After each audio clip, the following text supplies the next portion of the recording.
You know, I've been working on the van for a while now, and I still don't have a motor for it. So I've compiled a list of my top 5 engine swap choices. 2, 1, go. I keep going back and forth in my mind on what my number 1 engine choice would be. But as of right now, number 1 would be an inline 6 Ford 300 cubic inch from a 70s or 80s or maybe even early 90s Ford F-150. They are supposedly indestructible, super reliable, torquey. It would fit directly in with my doghouse, and I wouldn't have to find a V8 doghouse. This is the inline 6 doghouse. It goes between the passenger and driver's seat. This is the original inline 6. I think it's a 240 cubic inch. It was locked up. They don't exactly have a lot of horsepower, but I'm not really going for horsepower and speed in this van. I just want something reliable I can go on a road trip with or whatever. The number 2 engine that I would like to find is a Ford 302 V8. Good power, probably poor fuel economy, but a direct fit most likely in this engine bay. They did come with V8 engines, some of them, so I would have to find the V8 doghouse. And I already have a C4 transmission, so it would be pretty much a direct replacement. The number 3 choice personally for engine swap for this van would be an LS swap, a 4.8 liter or 5.3 liter V8 Chevrolet or GMC engine, probably from like a mid-2000s Tahoe or Suburban. They are very good engines. I've done an LS swap before. I know a fellow that can help me with the wiring. It would be a difficult task to modify the van to fit that. Luckily, these vans, there's not a lot of steering issues, but I don't know about the oil pan and headers and things to that effect. And I would also have to modify or create a doghouse for that motor.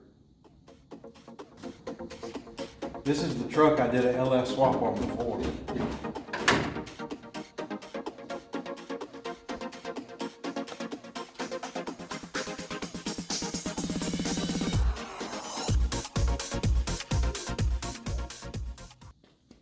But the pros to that is excellent fuel economy, excellent power, horsepower.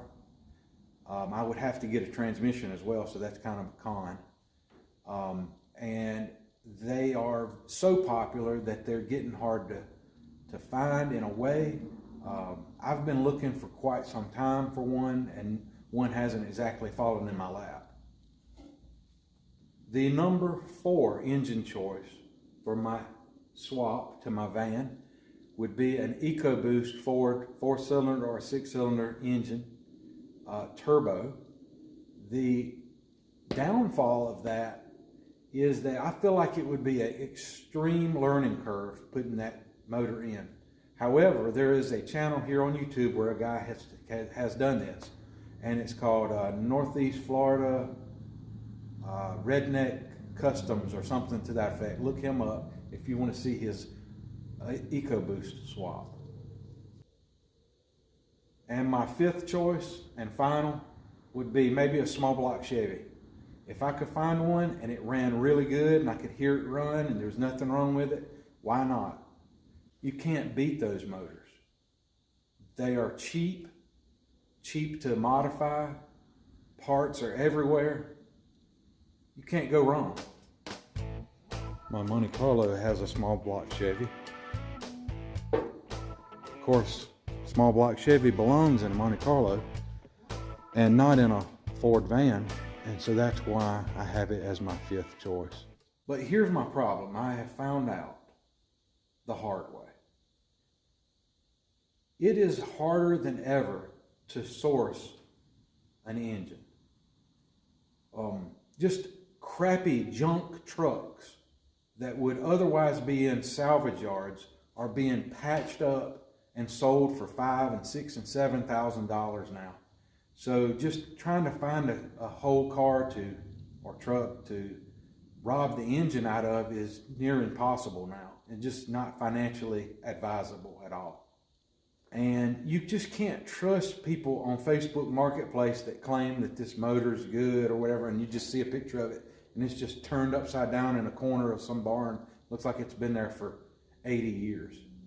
So do me a favor, if you live in the upstate South Carolina or Northeast Georgia area and you have an engine that you'd sell, hit me up on that.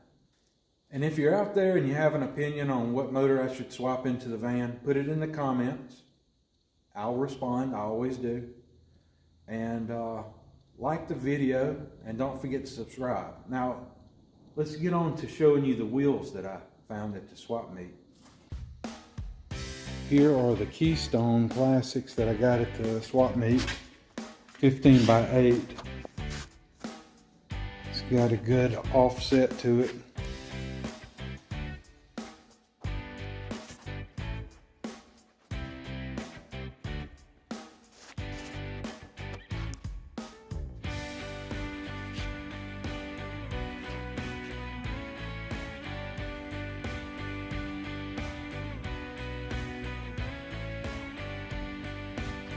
I'm about confident in going with some 7-inch wide for the front.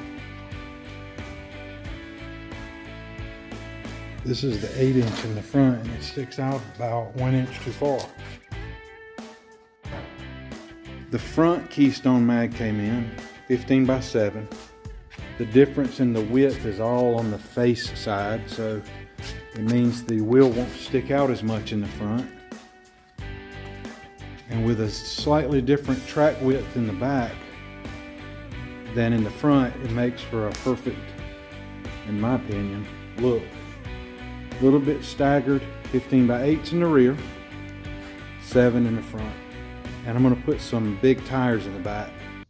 The booster came in from Amazon, and I'm feeling pretty fortunate because it does appear to be a perfect match.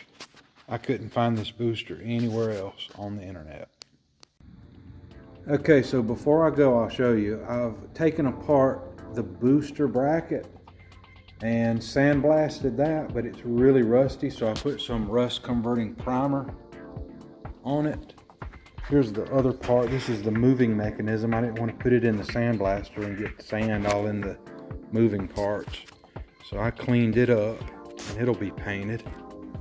Here's the new booster. Here's the master cylinder, and I put some clear coat on that so it won't rust immediately like the others I've had. And before I put all that together and put it on, you know this area's got to be painted. So maybe in the next video I'll strip this firewall of everything and begin sanding and preparing it for paint.